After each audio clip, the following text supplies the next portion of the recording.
When you see someone completely abandon their old life for a boyfriend or a girlfriend, you typically assume one of two things is going on. Either their entire old life was horribly toxic, or, more commonly, they have been sucked into the vortex of a toxic relationship. The Sussexes have performed one of the most public demonstrations we have ever seen of this dynamic, and they are simultaneously so riddled with toxic vibes and have equally tragic reputation that it's difficult for onlookers to tell which one is the victim in the relationship. However, many observers argue that two well-adjusted adults in a healthy relationship typically don't leave a trail of fractured friendships and ghosted family and allegedly traumatized staff in a tsunami of destruction, bouncing from one conflict to the next like a pinball machine. So in this two-part special, we are going to examine the question onlookers have been trying to answer for years now. Is Prince Harry suffering Meghan Markle's narcissism? Or is Meghan a passenger in Harry's rage journey? These theories are growing more calcified because of how the public perceive the Sussexes' choices and what they choose to put out in the public sphere, and how the public interprets these behaviors as representative of their relationship. They expose a lot of their thoughts and emotions and lives to the world through social media and interviews and more. It's rather ironic for people who demanded privacy, insisted that's all they want. But setting that aside, there are obvious limitations to inferring these sorts of things, of course. So just to be crystal clear up front, this video is an exploration of public theories, not a statement of fact.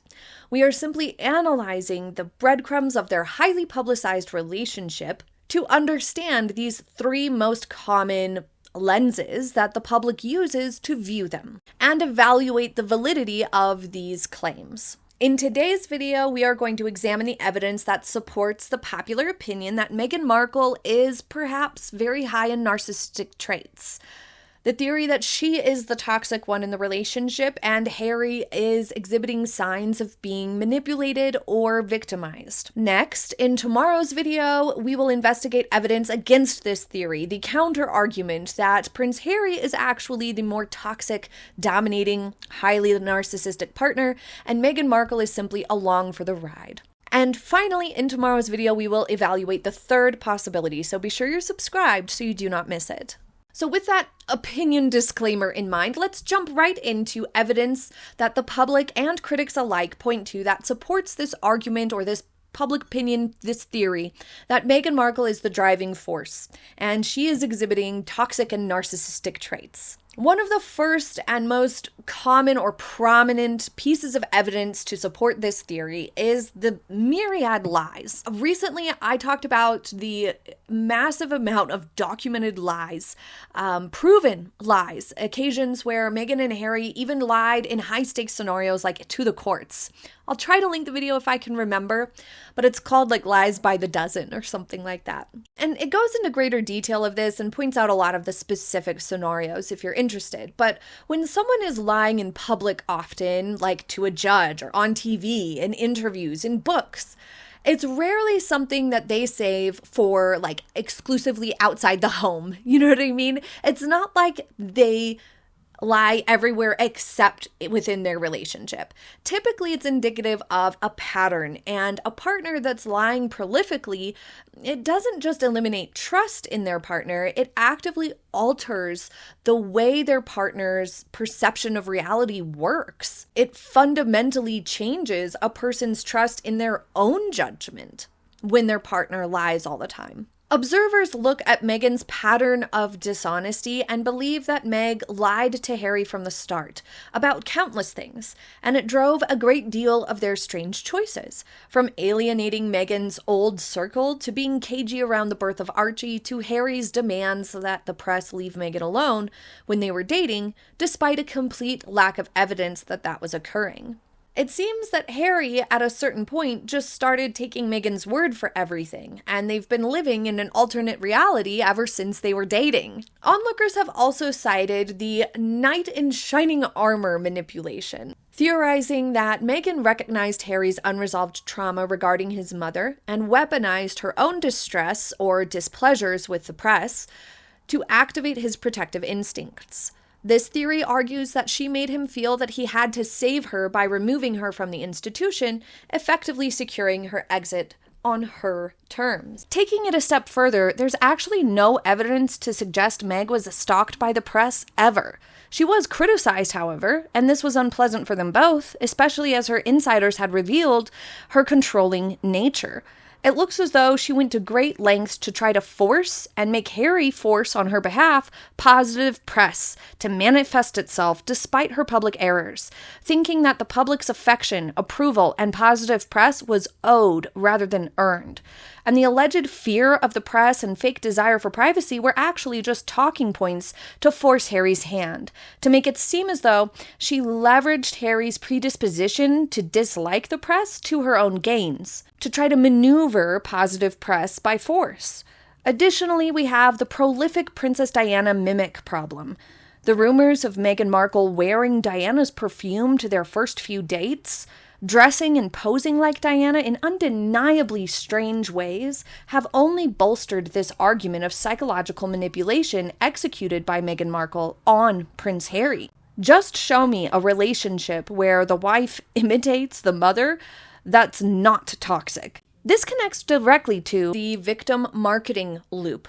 The couple's tendency to continually hash their grievances, like in the Oprah interview, Netflix docuseries, various podcast episodes, books, interviews, etc., view this as Meghan driving a perpetual narrative of victimhood to maintain relevance, command attention, secure lucrative media deals, and perhaps to force Harry's hand within the relationship. Critics also frequently cite the highly publicized Sussex Survivors Club and the internal Buckingham Palace bullying review. From an optics standpoint, a constant turnover of her top-tier seasoned PR and household staff is heavily interpreted as evidence of a volatile, demanding, or deeply unhealthy work environment driven by her management style. Additionally, there is a history of discarded relationships in her wake. Proponents of this theory highlight a pattern of cutting people off once they are no longer useful or aligned with her current brand. They point to her estranged father, half-sister, former husband, former close friend Jessica Mulroney, and more as evidence of a highly transactional approach to relationships. Even in the news when they were in the lead up to their wedding, the Sussexes declared their afternoon reception, wedding reception, that was like kind of a brief, more like hors d'oeuvres sort of situation, as for the old circle of friends, and the evening reception that was more exclusive only for their new circle of friends. Talk about being discarded publicly. Gee whiz. Perhaps most alarmingly, though, the reframe of Harry's existence.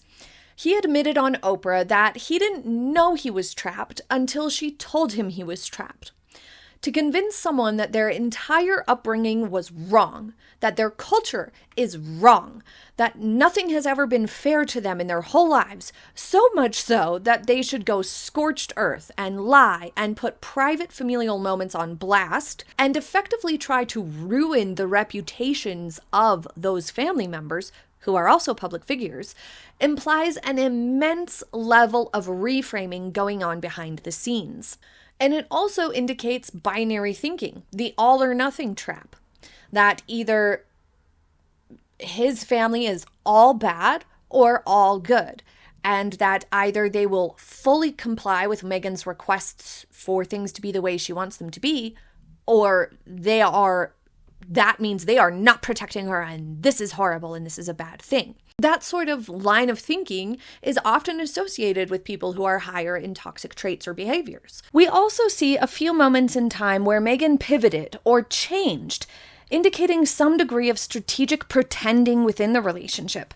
For example, comparing their engagement interview and these early days where she tried to establish a dynamic where Harry was the leader and she was rather shy, was quickly abandoned for the more controlling dynamic that we still see today, which leads me to what some onlookers call dominance signals.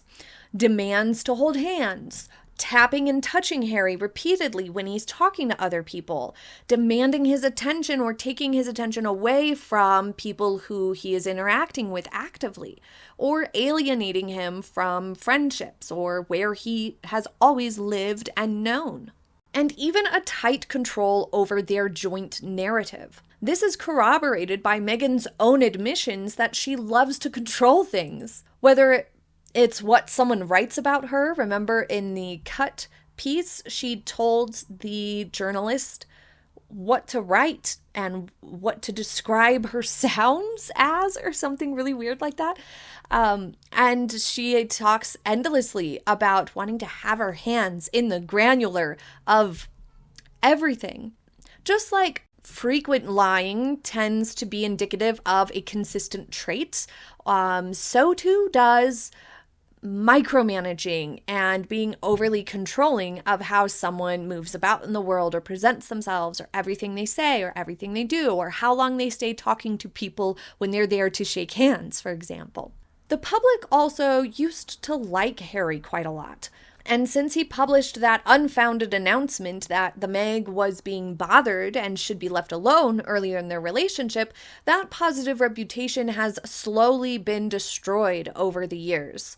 Now people look at these before and after pictures and struggle to see how Harry could possibly be truly, fully happy now. I can imagine the immense grief he must feel having left such an amazing opportunity that is so unique and special and profound, robbing his children of the experience too. And the hollow feeling one may be left with if he had done all of that, only to realize later that it was a manipulation here and a lie there that led him to give up everything he had ever known. But we can look at more than just specific behaviors exhibited by Meghan Markle in the public eye. We can also look at Harry's behaviors too, to support this theory. Evidence that Harry exhibits signs of a manipulated partner is often cited by critics and onlookers as well. It's not just her own behavior that people point to, but also certain elements to his behavior or history that signal possible victim status, you could say. For example, geographic and social isolation. A well-known hallmark of a toxic relationship is isolating the partner from their established support network, sometimes under the guise of a beneficial choice. Critics argue that moving Harry thousands of miles away from his family, his country, his lifelong friends in the UK, his legacy, was a strategic move to make him entirely dependent on her and her California-based circle. Observers also note that Harry frequently uses Americanized therapy speak and Californian wellness buzzwords that were completely absent from his vocabulary prior to the relationship. While this is a natural phenomenon, it's heavily interpreted him as adopting his partner's world view and losing his own independent voice, which is further backed up by the fact that he admitted he didn't realize a lot of these things until Meghan began telling him. What that means is Meghan did start influencing his worldview. And while sometimes that can be a helpful and beneficial thing with partners, people look at this scenario and look at these before and afters of Harry and think it doesn't look to be a positive point of growth that he gained here by adopting more of Meghan's view on things. And these dramatic shifts in public demeanor are often sort of biggest, most obvious, least debatable thing that critics point to support this theory, that they say, look at this previously joyful, easygoing, cheeky, chappy Harry versus his current, more defensive, visibly tense, and unsmiling public appearances. People argue this physical shift is the visible toll of living in a high-conflict, hyper-vigilant environment. The release of Spare and his public, deeply personal attacks on his brother and father are also viewed through this theory not as his own independent anger, but as a victim lashing out at his former support system under the influence, encouragement, and validation of his toxic partner. Because burning bridges on command is a red flag. Some note that the hyper-defensive attitude that Harry often exhibits could also be a sign of displaced frustration. Another theory that has gained traction is that his security battles are actually in large part fueled by Meghan's specific refusal to bring her children back to the UK without the approval of automatic police protection. And that's why he's been fighting it so relentlessly. Critics argue that what could be going on in a situation like this is that Meghan is using the children to force Harry to fight for security and is withholding permission for them to travel, which can signal a power imbalance within a relationship. Some insiders allege her persistence to post the children to social media and engage in certain projects also frustrates Harry, and he does not agree with the kids' pictures being on social media. But he clearly has lost that battle as further evidence of this possible power imbalance. So what do you think?